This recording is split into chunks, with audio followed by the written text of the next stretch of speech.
Bwana Yesu asifiwe. Na nataka tukumbuke yale ambayo Mungu ametutendea katika huu mwaka. Mungu ametembea nasi tangu Januari. Ubali huu tumefika. Tuko hapa katika mwezi wa 6 mwaka wa 2026. Katika hiyo safari tumeipita ya mwaka ya kutoka Januari. Ninaamini katika maisha yako mpendwa, ninaamini kuna yale Mungu amekunenea, amekutendea. Na ni kwa sababu wakati tulianza mwaka Mungu alituambia mambo ya ajabu. Wakati tumekuwa tukitembea this mwaka pia amekuwa akitutendea mambo ya ajabu, na ninaamini ya kwamba kumbuka Januari Mungu alisema he is opening up the graves of his people. Na hiyo si kitu ati imejifisha. Maadui wamekuwa busy sana kusika destiny za watu, kusika afya za watu, kusika biashara za watu, kusika maisha ya watu wa Mungu. Na ndiposa kufika hapa tuko mwezi wa 6. Nataka we ufikirie, ujue ni kweli Mungu ulikuwa umesikwa kwa makaburi. Yes, wanasibaga makaburi usiku, wanasema wamesika fulani, wamesika baba zake. Na ndiposa nataka uwe muangalifu sana wakati huu tunapoelekea, tunaendelea na mwaka. Maana tuko June, tunaendelea kumalizia June, na ninaamini ya kwamba hata kama hujapata chochote kile, kuwa na uzima wa mwili, kuwa uhai, hiyo ni muujiza. Kwa maana kuna wale walionaga afya yako wakasema hawezi akaendelea na hiyo afya tukiwa huku. Wivu, wicked people. Hatuwezi tukaamini biashara yake ikiendelea saa ile wanakufanyia hiyo mambo. Hatuwezi tukaona yeye akiendelea na afya. Saa ile umelazwa kwa kitanda inakuwa furaha yao. Saa ile mtoto yako amekosa karo inakuwa furaha yao. Saa ile umefuga biashara inakuanga furaha yao. Na ndiposa maandiko yakasema katika Psalms 37, nataka nikusomee hapa. Nasema, be still before the Lord and wait patiently. Do not fret when people succeed in their ways, when they carry out their wicked schemes. Refrain from anger and turn from wrath. Bwana Yesu asifiwe. Psalms 92 mstari wa 6 unasema, senseless people do not know, fools do not understand that though the wicked spring up like grass and all evildoers flourish, they will be destroyed forever. But you, Lord, are forever exalted. Mpendwa, ninakwambiaga wakati huu, ninakwambia wakati huu ni wakati wa kuinua imani. Yes, uelewe Mungu, uelewe Biblia, uelewe the word of God. The word of God is the one that making you to live today and to expect to live tomorrow. Unaambiwa na maandiko, hata ukiona mwenye husika watu, mwenye anachukua schemes za kusika watu, hata ukiona akiflourish, hata uone mambo yake yakiwa sawa, uone maisha yake yakiendelea sawa, it has told us they do not understand.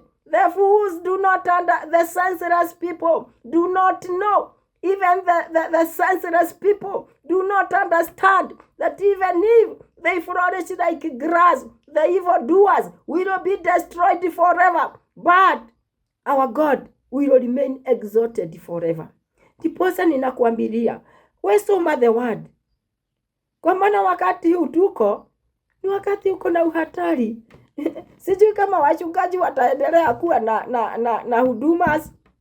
Wale ambao hawana nguvu vile kumeenda vile viboko wametandikwa, sijui kama watakuwa na nguvu ya ati sasa hii tuwe tunaenda huduma kwao. Labda mmoja ule anajua kujitia nguvu. Kwa hivyo, my friend, this is the time uinue kichwa, uinuke, umwambie Mungu, mimi nataka kujua ukweli kabisa. Uchukue neno la Mungu liwe linakuongoza, uwe unaelewa huyu wewe ni nani katikati yako na maadui. Ni wakati wa kuendelea na kutiana nguvu. Ni wakati wa kutiana nguvu na kuna jambo moja ninataka nikuambie. Kuwa mtu wa kushika the silaha ya Mungu. The word of God is your sword.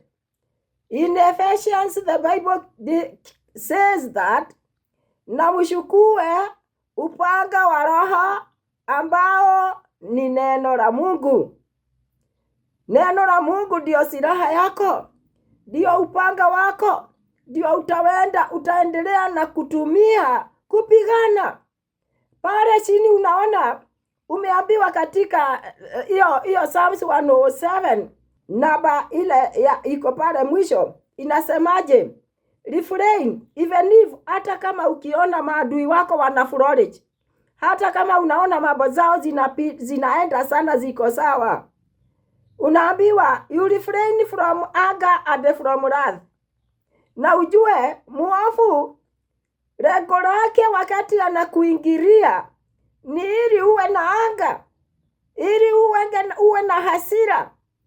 Lakini jambo moja nitakwambia mpendwa, usikubali kuingizwa katika wrath, hasira na kunugunika na kuteta na kurudisha na kurudishana. For you are not the one who avenges. Jehovah is the one who will avenge for you. Kwa hivyo kile utafanya, hebu ni kuarifu, utafanya hivi. We do the opposite of the devil.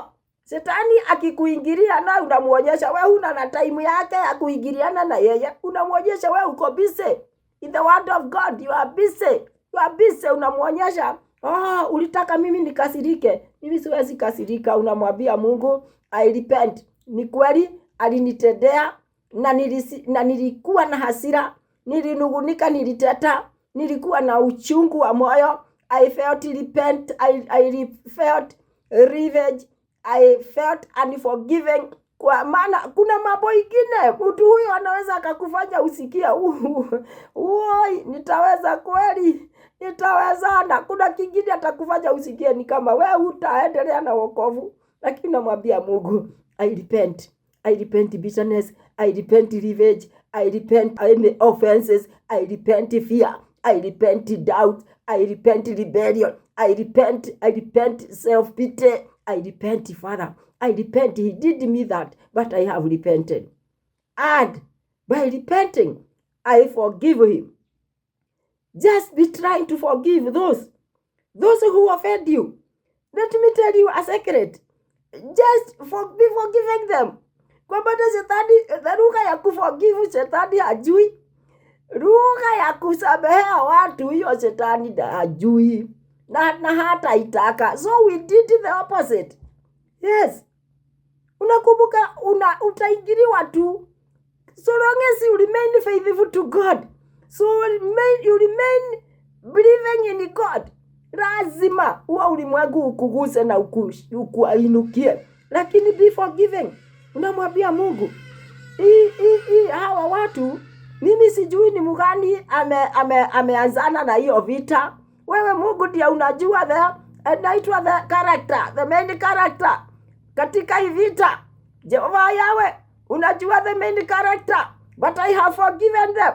I repent anger, I repent bitterness, and I have forgiven them. Even if walinitukana, even if waliniambia mambo ya ushungu, but I have forgiven them. That is the secret. Secret to defeat the devil. Number 1 ni repentance. Number 2, you let go. Number 3, you forgive. Repentance, let go, and forgive. Wewe uko mbele sana. Utakuwa mbele sana. Na kwa hivyo, ukishajua hayo mambo matatu nimekuambia, utakuwa mbele sana. Kwa maana you are doing the opposite of the devil. Do you remember when Jesus healed a blind man? Akaitwa Beelzebuli. Akawaambia, he encouraged himself. Na unajua alikuwa hiyo ni kutukanwa. Kuitwa Beelzebuli ni kuitwa ile demon kubwa. Akawaambia, mimi si demon. Aliwaambia, I have done the opposite of the devil. Nimeshinda demon hiyo inaitwa Beelzebuli, nguvu. Nimeshinda nguvu. Kwa maana kama ningekuwa wa upande wake, singefungua huyo mtu macho, singetoa hiyo, singefukuza hiyo demon ya kufupisha mtu macho. Yes, akasema shetani hawezi akafukuza mapepo, hao ni watoto wake. Wewe unaweza ukafukuza watoto wako, uwe unatuma nani? Shetani hawezi akafukuza mapepo, ni watoto wake ndio his messengers. Na hivyo Bwana anasema tuwe tunafanya kinyume na yale mambo shetani hufanya. Bwana Yesu asifiwe. Na uangalie na namba ya pili nimekuambia, nitakwambia uwe mtu wa kudeclare. Namba moja nimekuambia uwe mtu wa kuforgive, yani kurepent, to let go and forgive. That is the only secret to defeat that enemy. The secret ile ingine ni kuchukua neno la Mungu, unafanya declarations. Ukisoma maandiko katika hiyo Psalms 92 tumesoma na wewe, kutoka mstari wa 12 inasema, the righteous will flourish like a palm tree, they will grow like cedar of Lebanon, planted in the house of the Lord, they will flourish in the courts of our God, they will still bear fruit in old age, they will stay fresh and green, proclaiming that the Lord is upright. He is our rock, my rock, and there is no wickedness in him. Si unaona hapa katika hii maandiko tumesoma na wewe, inasema you be declaring. Declare. Yes, you declare that I am planted in the house of the Lord. I declare that I will flourish like a palm tree. I declare that I will grow like a cedar of Lebanon. Yes, unasema my life will flourish like a palm tree. My life will grow the cedar of Lebanon. You be declaring. Chukua the word of God. Unaona hapa kuna mambo mawili yameshikana katika hii maandiko ya Psalms 92. Kuna kifo, kuna destruction ya evil doers. Na wale ambao kuna life katika wale wamepandwa katika nyumba ya Mungu. Them that are planted in the house of the Lord, that they will flourish in the courts of our God. Jaine cia Jehova ni mariaramaga ta mikindu na makaraiha ta mutarako wa Lebanon. You declare that my education will flourish like the palm tree, will grow tall like the cedar of Lebanon. I declare that I will live and bear fruit, since I am planted in the house of the Lord. I will bear fruit even in my old age. I will live green and fresh. There is no death in the house of the Lord. There is no death. There is no destruction. Hakuna kusikwa. Yes, kuna mahali nilikuongelesha na pale kitambo katika Romans 8:11 ilisema, the Holy Spirit who raised Jesus Christ from the grave, the Holy Spirit who separated him from the dead, he is our portion. He is possessions us. Yes, Ezekiel 37 ikasema ya kwamba them that the Lord is opening their graves, the people of God, he is opening their graves, and he is giving them his spirit, and he is giving them possessions. Hallelujah. Sababu ninakuarifu the design ya kupigana vita ni kwa sababu the enemy himself, he uses kitu tunaita a covenant and agreement. He has a covenant and agreement that he uses in order to achieve and to destroy the people of God. Soma Proverbs Proverbs chapter 1 number 12. Wanasema wacha tuwameze kana kwamba ni kaburi imewameza. Ndiposa ninakwambia mpendwa, lazima uwe mwangalifu kwa wakati huu, when it is end time. Wanaugana, wanasema wacha tuwameze kana kwamba ni grave zimewameza. Na huyo ni mama alikuwa anaambia watu, mtoto yake akamwambia, mtoto yangu, hawa watu wambaya walika wakwambia wacha tuende tukapigane tukainukie watu, usikubali kutembea na wao. Na diposa nataka nikuambie, hiyo ndio inamfanya, neno la Mungu linasema katika Joshua 1 namba 8 inasema Mungu wakati alikuwa anafanya Joshua ashukue usukani after Moses, alimwambia weka hii kitabu katika mdomo wako, kiwe kinaongewa, unakiongea kila usiku kila mchana. Psalms namba 45 mstari wa 3, na unasema neno la Mungu ndio silaha yako, it's your sword.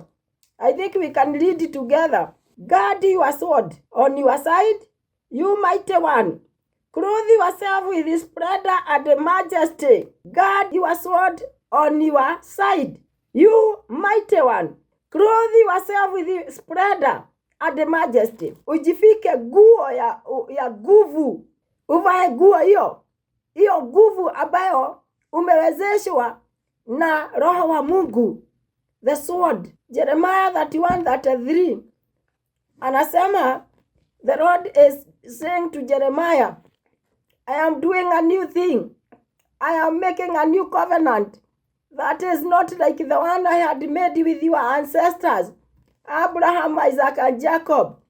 Jeremiah 31:33 anasema, the covenant that I am making now, it is not written in the tablets of Moses.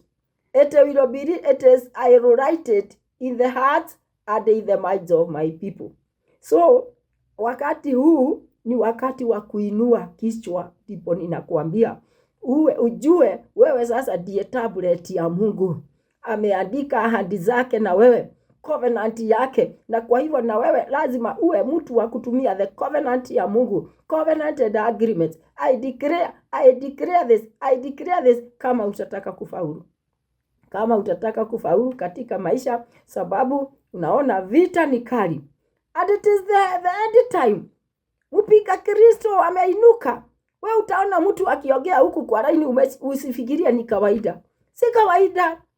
Mtu anawezaje kukua anachukua muda yake masaa mawili, ama anaweka pesa yake kutangaza mtu huku online, kuchukua tu kuharibia mtu jina, na hata kama ni ukweli amefanya hivyo, why are you so concerned?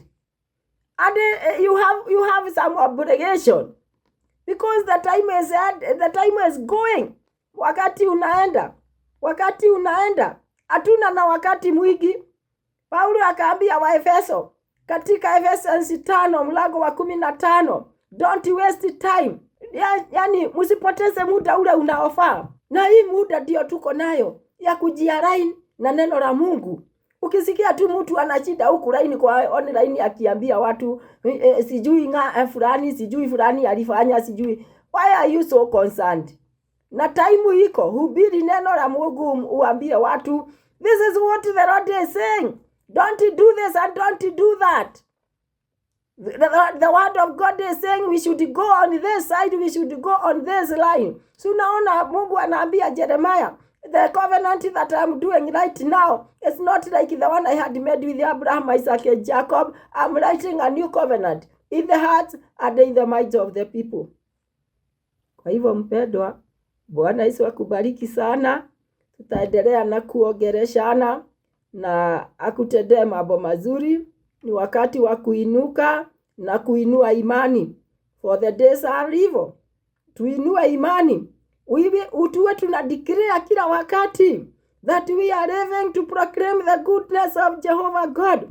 We are living to prosper in the courts of our God, to flourish in the courts of our God. We are living to flourish like the palm tree, and to grow like the cedar tree. The education of our children is spreading like the palm tree, and is growing tall as the cedar of Lebanon. My business will grow, will flourish like a palm tree, and will grow tall like the cedar of Lebanon. My health will grow, will flourish like the palm tree, and will grow like the cedar of Lebanon. I declare that. I declare in the name of Jesus Christ. Tuwe mtu wa kudikiria mambo ili Na ulimwengu huo unaofikiria ati sisi hatujui, ujue tunajua, tunaelewa vile kunaenda. Bwana kubariki my sister, my brother, hadi siku ya ingine. The power that raised Jesus Christ from the grave and raised him separated him from the dead. It is our portion in the realm of the air, in the realm of the dry land, and in the realm of the waters. Amen and amen.